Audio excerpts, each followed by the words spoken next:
Karat Kalesyo. So, mayroon tayong budol ngayon. Nabudol natin to. Ito, ano lang to. 750 grams. Mura lang to. Wala pa sa 500. Ito, nasa 120 lang. So,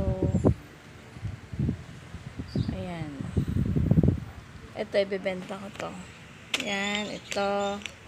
Macarons. Tsaka, ito. Yan, bibenta ko mga yan. Yan, masasarap to siya. Kasi ano to, haze, ay ano, ba to?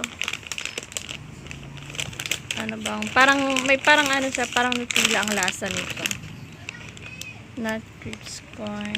Ay, almond siya. Almond. Yung nakaraan na na-try ko, ano yun?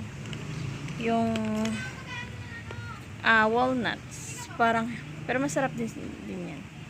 Ito, Nutella, 750 grams siya. Ito, binili ko lang to kasi gusto ko siya i-try. So, ito, hindi ko pa ito na-try. Assorted lang kinuha ko. Pambenta ko to. Ito yung pinaka-paborito ko sa lahat. Ayan. Dati, bumibili ako nito sa restaurant na ano, yung healthy, ano ba yun? Ito yung sa Kawayan. 15 isa niyan, grabe. Lagi akong bumibili dun sa Kawayan dati. Malapit lang kasi kami sa bayan nun. Ang mahal nito. Tapos, na-amaze lang ako kasi mura lang pala siya. Tapos, ang mahal ng bili ko. Ito, macarons. Ito, hindi ko pa ito na-try. Pero mukhang masarap siya. Masarap kasi yung mga product nitong Coco. Ayan. So, ito, ano to? Kirkland. Ba yung tawag dito? Tingi siya. Ang mahal ng isang ano, nasa 1,000. Isang grapon na malaki. Ito, 95 lang. Pringles. Ito, Yakult. Di ko pa na-try. Ito, dati 100 lang to eh. Ngayon, 120 na. Ito, nasa ano lang yata ito. 50, dalawa. Yun lang binili ko. Yung iba, sa sunod naman.